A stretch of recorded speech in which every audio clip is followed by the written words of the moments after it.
this is Torn Vision, and today's topic is post-traumatic stress disorder.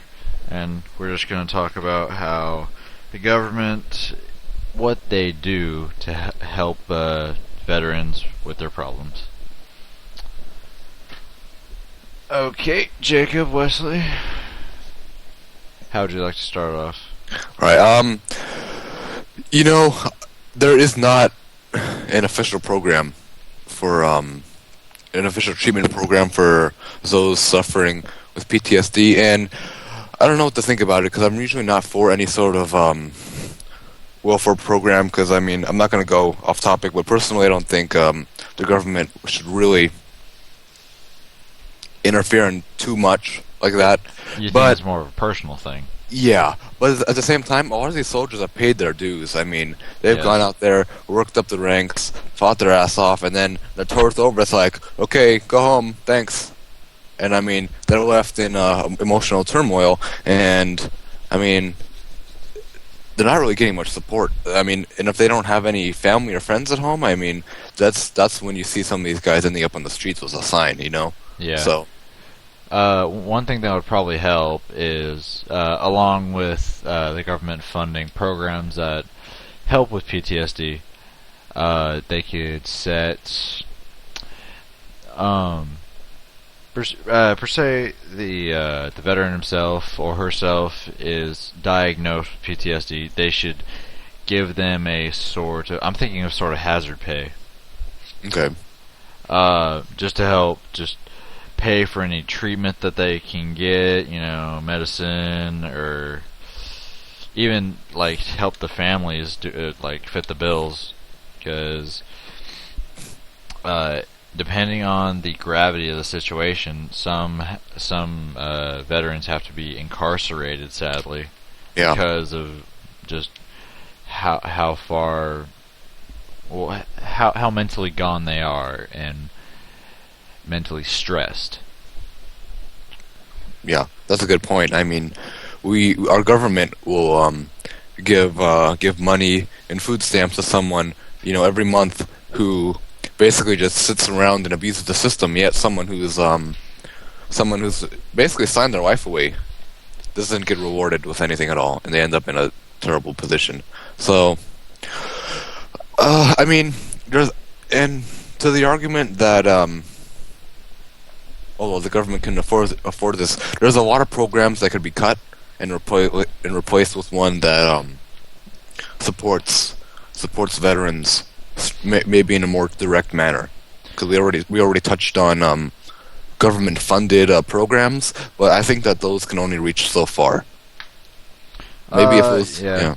I agree with that, but there's not a lot that's going to change. It's really, really slow road, and we have to do something ourselves to make that change. It's not going to happen on its own. Yeah. Jacob, you want to input here?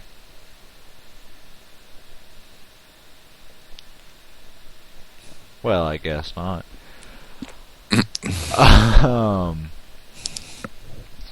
Well, back on the programs that could be cut, I think the food stamps is one.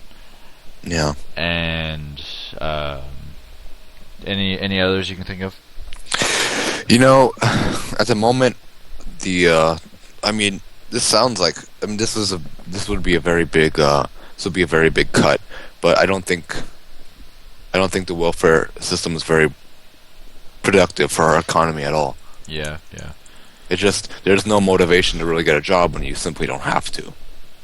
Yeah. Money's not getting spent. People just show up at the first Monday of the month, give their, stamps, spend their real money on bad things like alcohol and dope, and then it's a broken system. You really see it. I've even seen it on a personal case. I have a family member that is they're drug abusers, and their kids are in terrible situations. And what do? They're just on welfare. They don't get a job. They just use their welfare checks to go and use meth.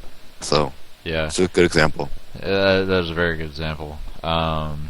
And another thing that we could really do just to save money is take all the troops and just bring them home and hold everything back.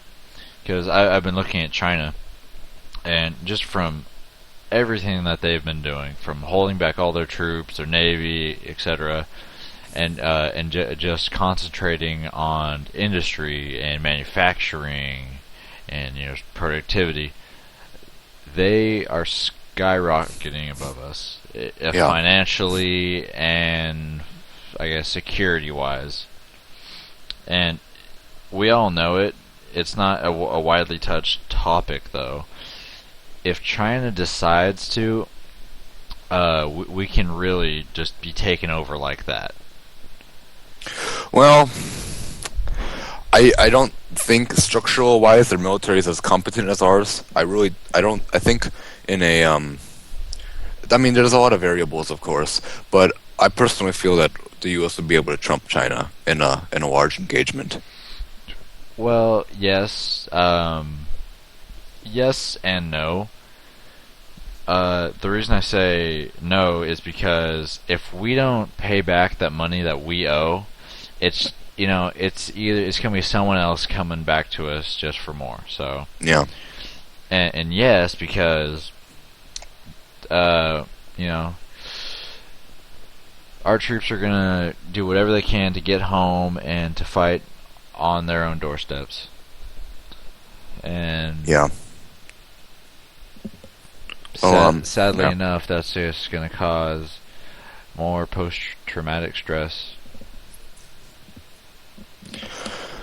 I agree. I don't think China actually. Honestly, I don't think China has the capabilities to invade the U.S.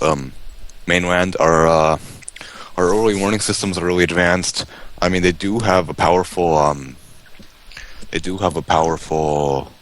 Can't think of the name for it. Their cyber force is powerful. So, yes. I don't know, perhaps they could breach somehow. But then again, they don't have amphibious landing capabilities that well, as far as I know. And I don't know if, Call of Duty style paratroopers would work. Although, perhaps in like a drawn-out war, they'd be able to maybe outwork us industrial-wise, kind of like the U.S. did against Germany in World War II. Yeah. Well, veering off topic, we have agreed that there are some programs that the government can and very well should cut back on. Yeah. To help support the wounded soldiers of today. Thank you for your time. Torn Vision signing off.